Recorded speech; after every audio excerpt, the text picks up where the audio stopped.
Bem-vindos, amados irmãos, a paz do Senhor seja com todos vós. Hoje é um dia muito especial, porque hoje também temos outra mensagem, não é? Da série que começamos há 8 dias, que é a série de Neemias. A série de Neemias. E o tema da semana passada foi o coração compassivo de Neemias. E tivemos a leitura em Neemias capítulo 1, versículo 4, que diz a palavra do Senhor: E tendo ouvido estas palavras, assentei-me e chorei e lamentei por alguns dias, e estive jejuando e orando perante o Deus dos céus. E definitivamente Neemias, o seu nome bem diz, que é o Deus que consola.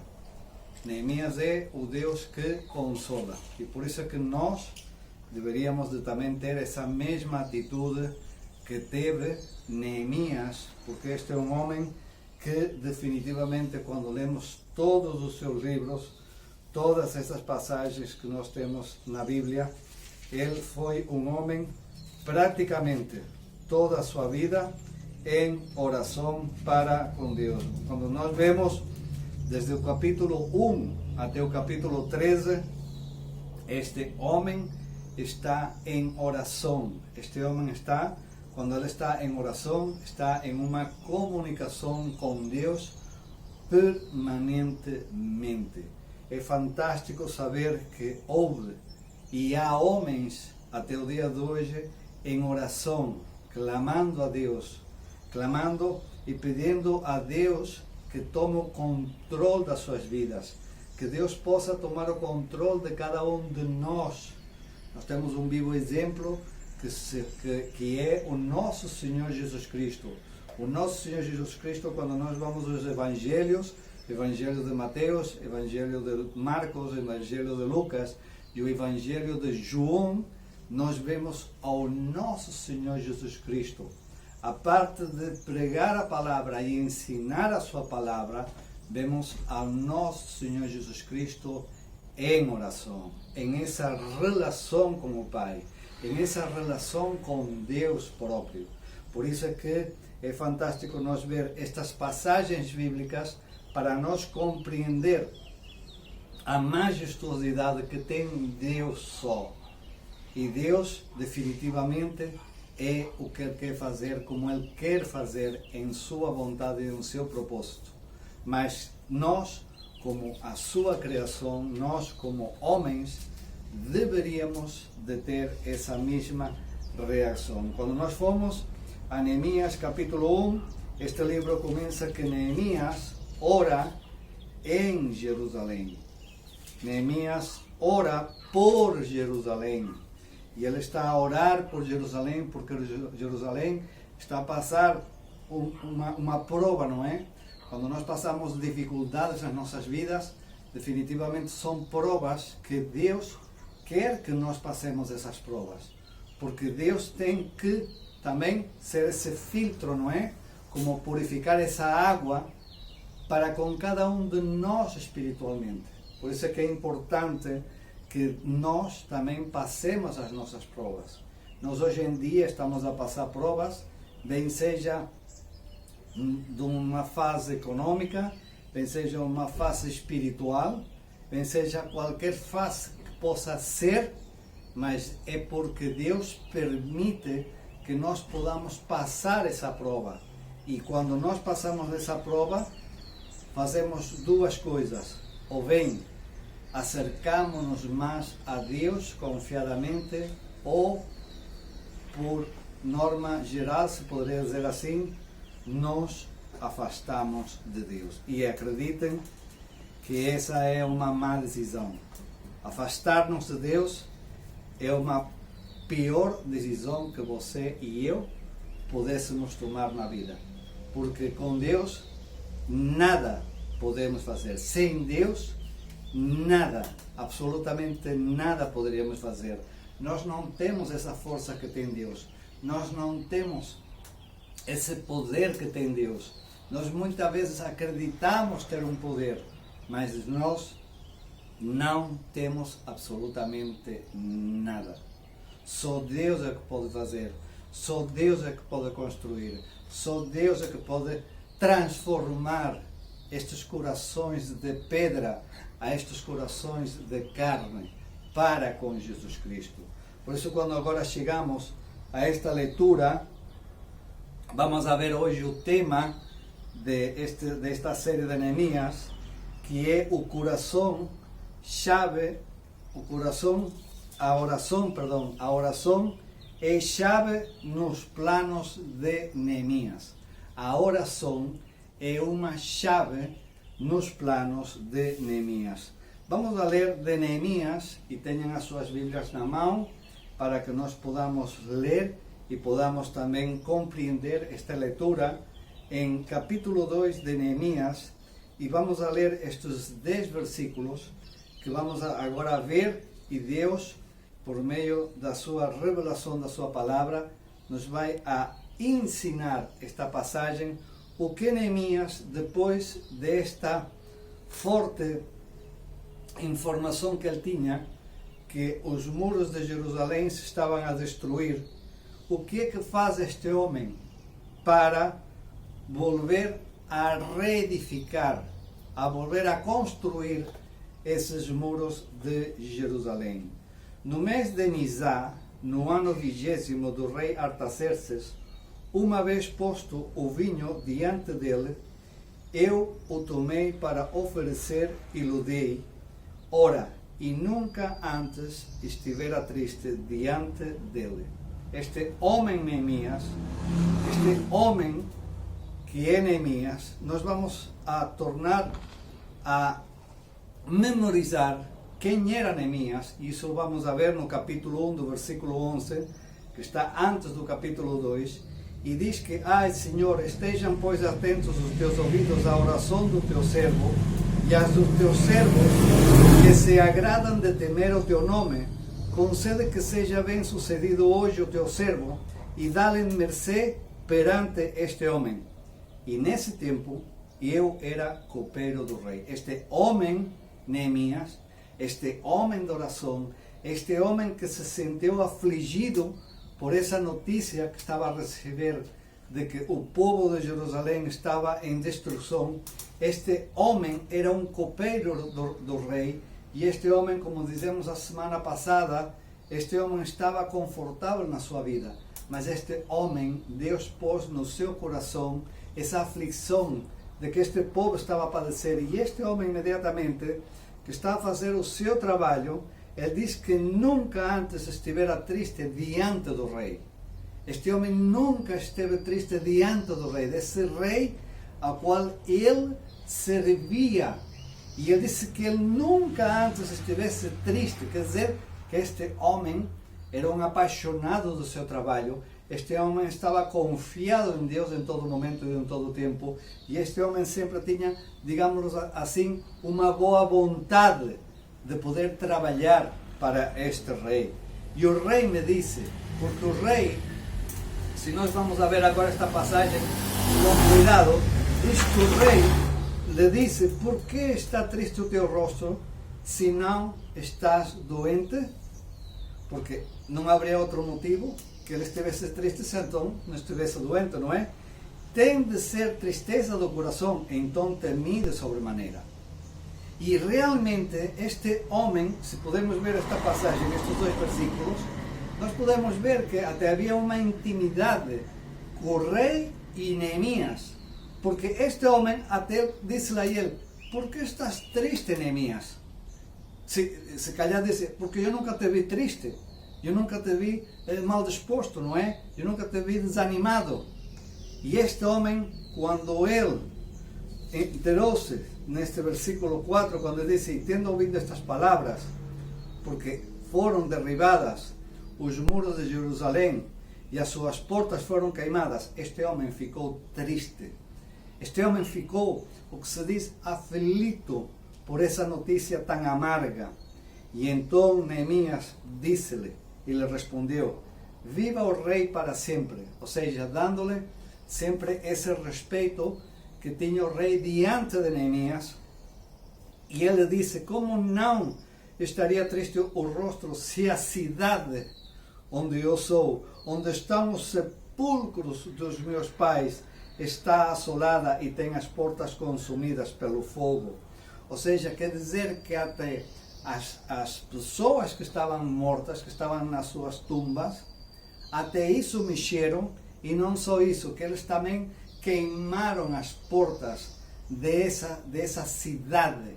Ou seja, estavam a fazer uma total destruição. E este homem disse, e como não estaria triste se o meu rosto da cidade estão sendo destruídas, estão a arruinar uma cidade inteira. E disse-me o rei, que me pedes agora? Que esta é o versículo que eu queria falar consigo e transmitir esta mensagem, que é o versículo Chaves, o versículo 4 desta passagem do capítulo 2 de Neemias. E disse-me o rei, que me pedes agora? Então orei ao rei, orei a Deus dos céus. Amém? Então orei ao Deus dos céus, ou seja, o rei, imaginem esta cena, não é? Ele está diante do rei. Este Neemias está diante de um rei. O rei que tem poder nessa terra. O rei que pode dizer, olha, mata aquele, ou mete preso aquele, ou dá-lhe dinheiro àquele. Esse rei que tem poder em tudo. E esse rei, quando lhe pergunta a ele, que me pedes agora? Ou seja, que queres tu, Neemias, que eu faça? Antes de que este homem lhe dissesse o que ele precisava, este homem tomou uma sana decisão, uma sábia decisão, que foi que então ele orou ao Deus do céu para ele poder depois pedir o que o rei lhe disse-lhe, que me pedes agora. O que é que tu queres que eu te dê? O que queres que eu faça, Neemias? E disse ao rei, depois de que este homem orou, se é do agrado do rei este respeito que tinha Neemias, e se o teu servo acha mercê em tua presença, peço-te que me envies a Judá, porque ele precisava chegar a esse sítio, a cidade dos sepulcros dos meus pais, para que eu a reedifique. Esta aflição que tinha este homem, esta aflição deste homem que tinha desta notícia, mas este homem, em meio desta aflição, estava confiado em Deus dos céus, o Deus Criador, o Deus Salvador. E então este homem também estava a dizer e estava a dar uma explicação ao rei, e sempre teve um respeito a este rei, mas há um pormenor nesta fase. Este homem Neemias era o copeiro do rei. E já explicamos que o copeiro do rei era quem provava todos os alimentos do rei, por si alguma pessoa queria envenenar, queria matar o rei. Este homem também era um filtro, era uma pessoa de confiança do rei, para que ele tomasse primeiro os alimentos, tomasse o vinho, e este homem não morresse se fosse o caso. Ou seja, era um homem de toda a confiança do rei. Então, o rei, estando a rainha sentada junto dele, me disse, quanto durará a tua ausência? Porque este era um homem fundamental para o rei. E quando voltarás? Aprovei ao rei enviar-me e marquei certo prazo. A Bíblia não diz se este homem esteve 1 mês, 2 meses, 1 ano, 3 anos. Mas o que sim acreditamos, irmãos, é que este homem esteve o tempo que Deus permitiu que ele estivesse.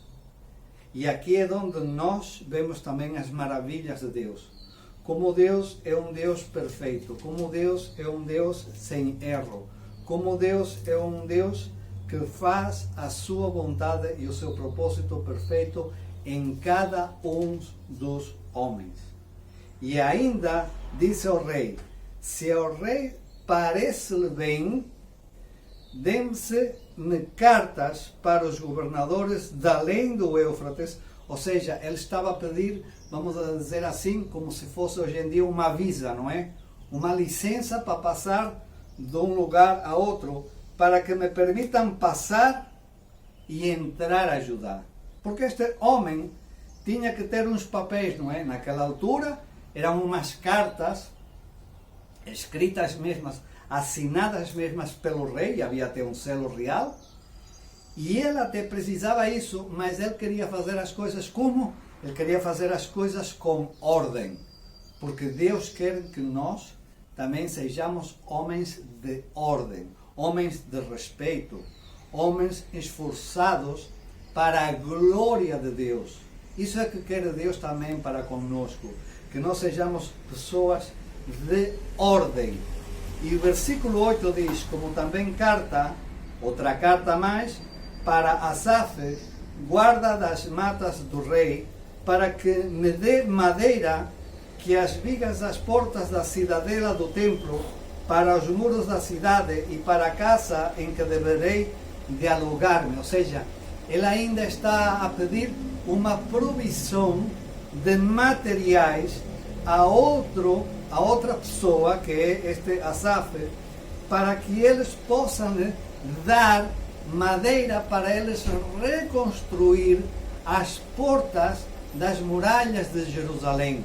Ou seja, este homem está a pôr ordem em todos os aspectos, em todas as formas. Já pediu licença, não é?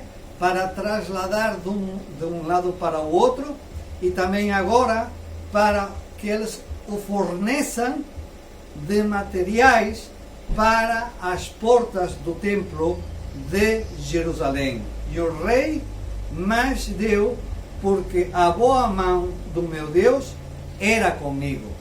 Ou seja, essa vontade que tinha esse rei para dar tudo, para dar cartas, para dar madeira, para dar tudo, isso aqui a Bíblia especifica que o rei as deu porque a boa mão do meu Deus era comigo. Glória a Deus. E por isso é importante que cada um de nós podamos compreender estas passagens, porque se não fosse a vontade e o propósito de Deus, estas coisas que estavam a acontecer não iam a suceder. Estas coisas que iam a passar não iam a acontecer, porque não era a vontade e o propósito de Deus. Mas nesta passagem estamos a ver que tudo o que estava a fazer Neemias estava a mexer, porque era a vontade e o propósito de Deus. Então fui aos governadores, diz o capítulo 9, então fui aos governadores da além do Éufrates e lhes entreguei as cartas do rei. Ora, o rei tinha enviado comigo oficiais do exército e cavaleiros. Quer dizer que este homem, a parte da licença que lhe estava a dar, a parte dessa visa que lhe estava a dar para ir para ajudar, a parte de dar e fornecer toda a madeira para reconstruir as portas de Jerusalém, este homem ainda, este rei ainda, lhe deu um exército, e exército com cavalos, um exército que ele pudesse chegar tranquilamente a essa cidade que estava em destruição, a essa cidade que o mesmo Neemias estava a sofrer, e essa cidade ele ia chegar completo. Ele não ia chegar, vamos a chegar lá e vamos a ver o que é que vai acontecer. Não, vamos a chegar lá e vamos a ver o que é que Deus vai fazer. Não. Ele antes de sair, ele muito antes de sair, já ele tinha tudo preparado. Ele tinha um permisso para entrar a ajudar, ele já tinha madeiras para reconstruir as portas, e ele ainda, além disso, tinha um exército completo para ele poder chegar a ajudar e poder reconstruir a cidade de Jerusalém. E o versículo 10 diz: e disto ficaram sabendo Sanbalete o horonita e Tobias, o servo amonita, e muito lhes desagradou que alguém viesse a procurar o bem dos filhos de Israel. Ou seja, este homem, em meio da sua aflição, este homem, em meio de todas estas coisas que estavam a acontecer, este homem tinha pessoas que iam em contra da obra de Deus. Haviam homens, como até o dia de hoje, que há homens que vão em contra das obras de Jesus Cristo, vão em contra das coisas de Deus. É isso que nós temos que dar observação, irmãos. Quando nós lemos a palavra de Deus, também Deus tem os seus inimigos, também Deus tem as suas pessoas em contra, mas glória a Deus que há pessoas que estamos a caminhar com Jesus e queremos seguir o caminho que Deus tem conosco, porque não é por sorte, como dizem aqui em Portugal, não é? Não é por sorte que estão estas passagens bíblicas, não é por sorte nem casualidade que os versículos que estão aqui existem, porque toda a Escritura é inspirada por Deus. Amém. Nós quando vamos agora vamos a ir ao Novo Testamento. Vamos ao Novo Testamento, irmãos, e vamos a ir a Mateus, capítulo 6. Vamos a ir a Mateus, capítulo 6, e vamos a ver uma passagem que é muito conhecida por cada um de vós. Esta passagem do capítulo 6, vamos a ler do versículo 5 até o versículo 8, irmãos. E vamos a pôr muita atenção nisto, porque o que diz o nosso Senhor Jesus Cristo, em meio desse sermão que ele fez do monte, em meio desse sermão do monte, ele explicou não só aos seus discípulos, senão ao povo, como se deveria de orar a Deus. O próprio Senhor Jesus Cristo vai nos ensinar como nós deveríamos, até o dia de hoje, como nós deveríamos de orar a Deus. E quando lemos no versículo 5 até o versículo 8, diz: e quando orardes, diz o nosso Senhor Jesus, não sereis como os hipócritas, porque gostam de orar em pé nas sinagogas e nos cantos das praças, para serem vistos por os homens. Hoje em dia, até nas próprias igrejas evangélicas, estamos a ver pessoas, irmãos, que oram e eles pensam, ou melhor, que estão a impactar por a sua oração a homens. E deixe-me dizer uma coisa, nós não deveríamos de uma intimidade que nós temos com Deus. A nossa oração é uma privacidade. Não quer dizer agora que você, quando está na sua igreja, está na sua congregação, agora vai orar baixinho para que o outro não ouça. Não, não é por aí. O nosso Senhor Jesus conhecia muito bem as pessoas que Ele estava a pregar, porque Ele conhece os nossos corações. Amém? E então Ele está a dizer, não ores com hipocrisia. Ora com uma forma genuína, uma forma real, uma forma que tu realmente precisas orar para Deus, para que Deus te ajude ao que Ele quer fazer contigo e quer fazer comigo. E por isso é que Ele diz, porque gostam de orar em pé, para que também os vissem, não é? Nas sinagogas e nos cantos das praças, para serem vistos por homens. Ou seja, para que eles sejam exaltados por homens e não por Deus. E o Senhor diz, e em verdade vos digo, que eles já receberam a sua recompensa. E qual seria essa recompensa, pastor? Essa recompensa é que os homens dizem, olha como ora o Luís, olha como ora o Mário, olha como ora a Luísa, que tremendo, esses irmãos têm uma oração poderosa e não sei o quê. E não tem nada a ver, porque já tem então uma recompensa do homem, porque está dizendo, olha como ora aquele. Não tem nada a ver. Uma oração, irmãos, uma oração é uma intimidade com Deus. Nós, por exemplo, quando estamos em casa, estamos aqui na igreja, nós oramos a Deus abertamente, nós oramos a Deus conforme plenamente a essa intimidade que tem Deus para conosco. E essa intimidade para conosco é que Deus nos ouça, irmãos. De repente a minha esposa está a ouvir o que eu estou a orar, o meu filho está a ouvir o que eu estou a orar, o meu irmão está a ouvir o que eu estou a orar, mas não interessa se eles me estão a ouvir ou não. O que a mim me interessa é que Deus me ouça. E Ele ouça a minha oração, porque eu estou a clamar ao Senhor. Porém, isto foi e é um exemplo que vamos explicar agora, para que nós vejamos também o poder que tem a oração. Quando orares, entra no teu quarto, ou seja, nessa intimidade, diz o nosso Senhor Jesus, e fechada a porta, orareis ao teu Pai. Mas quando fechamos a porta, irmãos, também podemos fechar os nossos olhos e orar a Deus, porque estamos nessa intimidade com Ele. Deus é Espírito, irmãos. E por isso é que nós fechamos os olhos, não imaginar um Deus, senão estar nessa intimidade com Ele. Estar e pedir a Deus o que Ele quer que nós façamos, irmãos. Porque não é pedir a Deus como se Ele fosse um escravo. Não, nós somos escravos de Cristo. Nós somos os servos de Deus. O Deus nosso é o nosso patrão, é o nosso dono, é o nosso Criador. E nós não somos ninguém para ter alguma exigência com Deus. Todo o contrário. Nós deveríamos sempre estar na presença de Deus, humildes e mansos, como uma ovelha.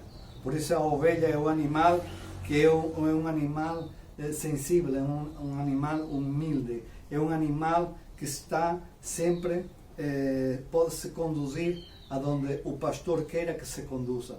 Assim deveríamos de ser nós diante de Deus, como essas ovelhas. E fechada a porta, orareis a teu Pai, que está em secreto, e o teu Pai, que vê em secreto, te recompensará. E quando temos um tempo já a caminhar com o nosso Senhor Jesus Cristo, nós não vemos os milagres, as sinais de Deus nas nossas vidas? Claro que vemos. Ou melhor, não vemos de um dia para outro, porque Deus não é assim. Mas nós podemos ver as maravilhas que Deus faz nas nossas vidas, irmãos. E isso é que temos que dar graças a Deus, porque Ele nos vai a recompensar. Mas não é como um prêmio, não é porque eu mereça, não é porque eu queira, não, é porque Deus permite que seja assim. E orando, não useis vãs repetições, como fazem os gentios, porque presumem que pelo seu muito falar serão ouvidos. E esta é uma cláusula que faz o nosso Senhor Jesus Cristo quando Ele diz: e não presumem pelo seu muito falar, senão serão ouvidos.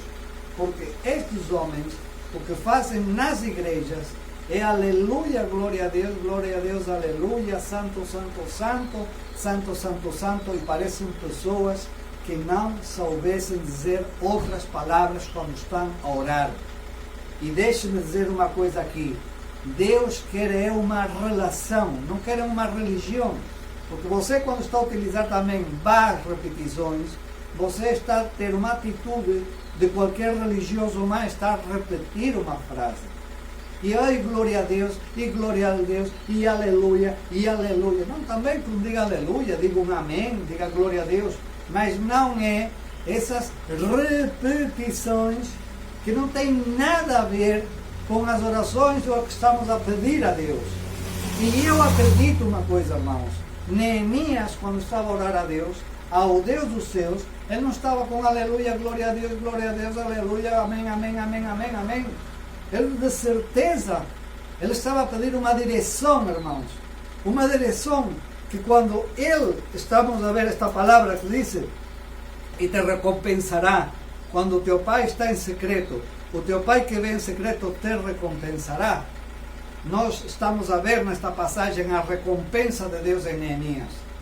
Nós estamos a ver essa recompensa porque ele conseguiu a visa, ele conseguiu materiais, ele conseguiu até um exército que o acompanhasse, irmãos.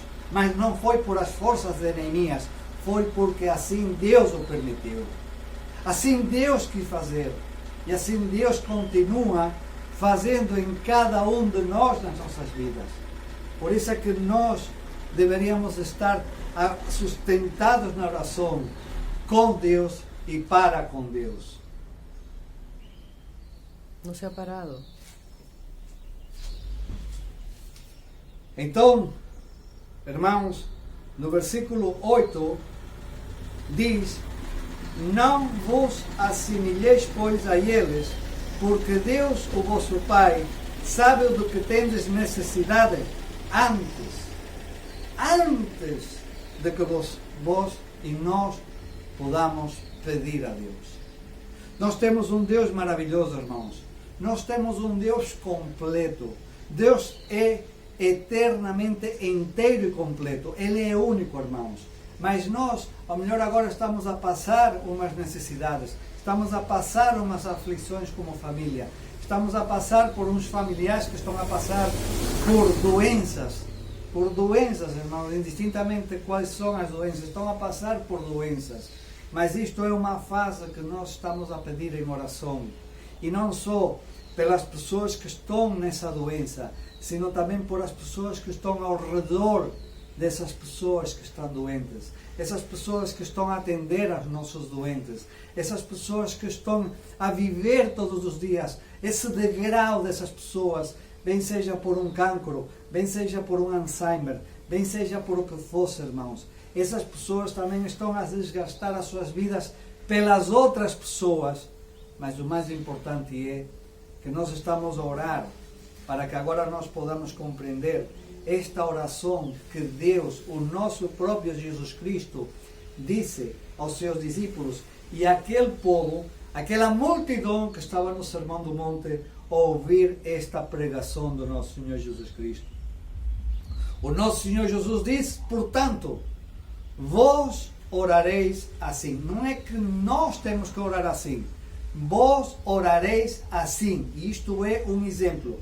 E diz, Pai nosso que estás nos céus, santificado seja o teu nome, venha o teu reino. Ele está a reconhecer que é o Pai nosso que está onde? Está nos céus. E por que está nos céus? Porque Deus também está nos céus e está na terra. Mas Ele mora nos céus, mas Ele está na terra porque é um Deus Espírito, como dizemos um bocado. O pão nosso dá-nos cada dia hoje. Perdoa-nos as nossas dívidas, assim como nós temos perdoado os nossos devedores. E é uma palavra muito forte, porque como custa perdoar. E não nos deixes cair em tentação, mas livra-nos do mal. Livra-nos do mal, quer dizer, que nos livre dessas tentações que temos no mundo, que nos livre daquelas coisas que nos querem afastar de Deus, que nos livre de qualquer outra coisa que não seja para glorificar a Deus. Porque, diz, pois teu reino é o poder e a glória para sempre. Amém? Porque se perdoardes os homens as suas ofensas, também vosso Pai Celeste vos perdoará. Se porém não perdoardes aos homens as suas ofensas, tampouco o vosso Pai vos perdoará as vossas ofensas. Amém. E é verdade, irmãos, se nós não somos capazes de perdoar ao nosso próximo, o nosso Pai também não nos vai a perdoar. Por quê? Porque é um Deus injusto? É um Deus que não tem amor? Não, é todo o contrário. É um Deus que é de amor e é um Deus que é justo. Mas como eu, se não tenho a capacidade de perdoar uma ofenda do meu próximo a mim, então como Deus me vai perdoar a mim se eu não tenho o mesmo coração que Deus?